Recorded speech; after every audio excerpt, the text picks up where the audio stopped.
अचानक रागिनी ने कुछ ऐसा कह दिया तो भैरव एकदम से शॉक हो गया और रागिनी की तरफ देखने लगा। रागिनी जब भैरव को इस तरह से आंखें फाड़कर शॉक होकर अपनी तरफ देखते हुए पाया तो इम्प्रेस होकर वह अपना सिर घुमा लेती है, ऑकवर्ड सी हो जाती है और अपने निचले होठ को दांतों से नीचे दबा लेती है।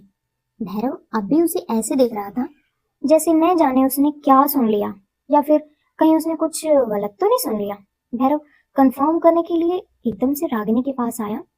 उसने उसके कंधों को हाथों में पकड़ा और उसके चेहरे को अपनी तरफ किया, उसे पलटकर खुद को फेस करवाया। रागिनी भैरव की आंखों में देखने लगी। भैरव ने पूछा, क्या कहा तुमने अभी अभी, एक बार फिर से बोलो। रागिनी और भी ज्यादा ऑकवर्ड हो जाती है। वह इरिटेट होकर अपने मन ही मन सोचती है, क्या बेवकूफ है ये, अभी मुझे दोबारा बोलना पड़ेगा क्या। रागिनी ने गहरी सांस ली और फिर भैरव से कहा, ओके, मैंने कहा मुझे मंजूर है आपका प्रपोजल, मैं आपसे शादी करने के लिए तैयार हूँ। इस बार भैरव की आंखों में चमक आ गई। उसने सोचा भी नहीं था कि रागिनी इस कदर उसके प्रपोजल को एक्सेप्ट कर लेगी। न सिर्फ वह एक्सेप्ट करेगी बल्कि उसके एक्सेप्ट करने से भैरव का दिल खुशी से उसके सीने में नाचने लगेगा। यह अलग ही खुशी थी जो आज भैरव ने महसूस की थी। पूरा शेडोलैंड उसका किंगडम था, उसकी मुट्ठी में था। वह सबसे ज्यादा पावरफुल और सबसे ज्यादा ताकतवर था। किसी चीज पर हाथ रख दे तो वो चीज हमेशा के लिए उसकी हो जाती थी। इतना पावरफुल होने के बाद भी भैरव को आज जो खुशी महसूस हो रही थी वह पहले कभी नहीं हुई। क्या झुक जाना इतनी खुशी भी दे सकता है? अगर उसे पता होता तो वह पहले ही रागिनी के सामने अपने घुटनों पर जा चुका होता। भैरव आगे बढ़ा, रागिनी को अपनी बाहों में लिया और कस के गले लगा लिया। रागिनी थोड़ा हैरान हो गई। रागिनी को अपने सीने से लगाए हुए भैरव ने कहा, थैंक यू सो मच। तुम्हें आइडिया भी नहीं है कि मैं आज कितना खुश हूँ। Thank you very much Ragini. Ragini चुपचाप खड़ी रही। कुछ देर बाद भैरव ने हग ब्रेक किया। रागिनी उसकी आंखों में देखते हुए बोली, मेरी छोटी सी हाँ से आपको इतनी खुशी क्यों हो रही है, जैसे पता नहीं आपने क्या ही पा लिया हो। भैरव ने रागिनी के हाथों को अपने हाथों में पकड़कर बोला, क्यों नहीं होगी मुझे खुशी, तुम्हें पाना मेरे लिए कोई कम खुशी की बात है क्या। थैंक यू एक बार फिर से। रागिनी चुपचाप खड़ी रही। भैरव रागिनी से बोला, I am so sorry. Ragini ने पलकें उठाकर भैरव को देखा। भैरव ने कहा, मैं तुम्हारे साथ जो भी किया मैं उसके लिए शर्मिंदा हूँ, पर मैं एक किंग हूँ और किंग होने के नाते मैं अपने फैसलों को बदल नहीं सकता। मुझे उम्मीद है कि तुम जरूर समझोगे। रागिनी कुछ सेकंड चुपचाप खड़ी रही और बोली, आप मुझसे शादी सिर्फ इसलिए करना चाहते हो कि आप मेरे अलावा किसी को टच नहीं कर सकते, या मैं आपके बच्चे की माँ बनने वाली हूँ। रागिनी का सवाल सुनकर भैरव कुछ सेकंड चुप हो गया और फिर रागिनी के करीब आकर उसके चेहरे पर अपने हाथ को लिया और उसकी आंखों में देखते हुए बोला, नहीं, सिर्फ इसलिए नहीं। हाँ, मैं तुम्हें लाया सिर्फ इस वजह से था कि तुम मेरे बच्चे की माँ बनो, लेकिन आज मैं तुमसे शादी करना चाहता हूँ, इसका रीजन सिर्फ इतना नहीं है। रागिनी कंफ्यूज होकर भैरव की आंखों में देखती रही। भैरव ने कहा, अगर सिर्फ यही कारण होता तो मैं अपने घुटनों पर कभी नहीं बैठता। यह एक किंग के ऑनर के खिलाफ है। तुम मेरे लिए इन सबसे ज्यादा हो। रागिनी कंफ्यूज हो गई और कहा, मैं कुछ समझी नहीं, ज्यादा हो मतलब। भैरव ने गहरी सांस लेकर हिम्मत करके कहा, मुझे तुम पसंद हो रागिनी।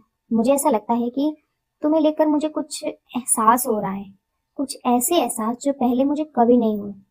इस पर रागिनी ने कहा, तो आप ये कहना चाहते हैं कि आप मुझसे प्यार करने लगे हो। रागिनी का सवाल सुनकर एक बार फिर से भैरव चुप हो गया, थोड़ा ऑकवर्ड हो गया और फिर उसने कहा, मुझे नहीं पता प्यार क्या होता है, यह फीलिंग कैसी है, पर हाँ, इतना जरूर पता है कि मैं जो तुम्हारे लिए फील करता हूँ वह किसी और के लिए नहीं है। अगर तुम इसे प्यार कहती हो तो हाँ, आई थिंक मुझे तुमसे प्यार हो गया है और मैं तुम्हें अपनी क्वीन बनाना चाहता हूँ। रागिनी चुपचाप भैरव को देखती रही। उसके बाद वह धीरे से भैरव के करीब आई और उसके सीने पर हाथ रख लिया। भैरव को महसूस हुआ कि उसकी धड़कनें कुछ ज्यादा ही तेज हो गई। भैरव की आंखों में देखते हुए रागिनी ने कहा, एक बार फिर से सोच लीजिए माई किंग, कहीं ऐसा ना हो कि आपके किए गए फैसले आपको बाद में रिग्रेट दें। रागिनी की बात सुनकर कुछ सेकंड भैरव एकदम से चौंक गया। फिर वह रागिनी को करीब आते हुए बोला, फर्क नहीं पड़ता, अब मुझे तुम चाहिए किसी भी हाल में, क्योंकि मैं तुम्हारे बिना नहीं रह सकता। अगले ही पल भैरव ने रागिनी को अपनी बाहों में लिया और उससे जंगल में बीचों बीच पैशनेटली किस करने लगा। रागिनी ने भैरव के कपड़ों पर अपनी पकड़ को थोड़ा मजबूत किया, क्योंकि भैरव अब उसके होठों को रिलीज कर उसकी गर्दन कंधे पर किस करने लगा और अपने हाथों की मजबूत पकड़ को उसकी कमर पर जमाए हुए था। रागिनी ने आंखों को धीरे से बंद किया और उसके हाथ भैरव के बालों में चले गए। भैरव ने उसे एक पेड़ के सहारे लगाया, उसके हाथों की उंगलियों में अपनी उंगलियों को जोर से फंसाया, उसे एक किस करना जारी किया। रागिनी की सांसें और धड़कनें तेज हो गई। धीरे धीरे भैरव के हाथ रागिनी के कपड़ों पर गए और उसे अनड्रेस करना शुरू कर दिया। रागिनी की सिसकियां भी निकलनी शुरू हो गई, जो भैरव को अचानक ही बहुत ज्यादा बेचैन करने लगी। दोनों घास के एक बिस्तर पर एक दूसरे की बाहों में लिपटे हुए थे। बदन पर कोई कपड़ा नहीं था। जल्द ही जंगल का वह हिस्सा उन दोनों की मदहोशी से भारी सिसकियों में गूंजने लगा। दोनों एक दूसरे में पूरी तरह से डूब गए थे और इस चीज का गवाह था आसमान में चमकता चांद, जिसकी रोशनी चांदी की तरह बिल्कुल सफेद थी। एक परछाई शायद वहां कहीं थी, कोई था जो अंधेरे का सहारा लेकर ये सब कुछ देख रहा था, जिसके होने का एहसास महाशक्तिशाली किंग को भी नहीं हुआ। कुछ महीने बीत गए। रागिनी पहाड़ की एक चोटी पर खड़ी हुई थी और राज्य को देख रही थी। काफी बड़ा पेट निकल आया था उसका, जिस पर हाथ रखकर वो खामोश खड़ी थी, चुपचाप। पूरे राज्य को बड़े ही खूबसूरत तरीके से सजाया गया था, क्योंकि कल उसकी और भैरव की शादी थी। आसमान में आज चांद की परछाई भी नहीं थी, क्योंकि आज चंद्र ग्रहण था। ऐसा ग्रहण जो न जाने कितने वर्षों बाद देखने को मिला था। यह ग्रहण बहुत ज्यादा खतरनाक था। तभी रागिनी को एक घोड़े की आवाज सुनाई दी। रागिनी पलट कर देखा तो भैरव घोड़े पर पहाड़ की उस चोटी पर पहुंच गया। वह घोड़े से उतरा, रागिनी के पास आकर बोला, तुम यहाँ क्या कर रही हो? तुम्हें नहीं पता क्या आज महाचंद्र ग्रहण की रात है? तुम्हें महल से बाहर नहीं निकलना चाहिए था। आज की काली रात का मनु साया हमारे बच्चे पर पड़ जाएगा। तुम्हें पता है ना, अगर पड़ गया तो क्या होगा? रागिनी ने मुस्कुराकर कहा, आप चिंता क्यों करते हो माइकिन, ऐसा कुछ नहीं होगा। भैरव ने एक गहरी सांस ली और रागिनी के करीब आया। उसने उसे अपनी बाहों में भर लिया और प्यार से उसके बालों को कान के पीछे किया। रागिनी मुस्कुराकर उसे देख रही थी। चारों तरफ अंधेरा था, क्योंकि चांद की रोशनी भी आज आसमान में नहीं थी। भैरव ने रागिनी से कहा, अंधेरा हो या रोशनी, तुम हमेशा ही इतनी खूबसूरत लगती हो। रागिनी मुस्कुरा दी और धीरे से अपना सर आगे बढ़ाकर भैरव के सीने पर रख दिया। उसने अपना दूसरा हाथ भैरव के दिल पर रखा, जो बड़े ही शांति से धड़क रहा था। रागिनी भैरव से बोली, कितना अच्छा लग रहा है, कल हमारी शादी होगी।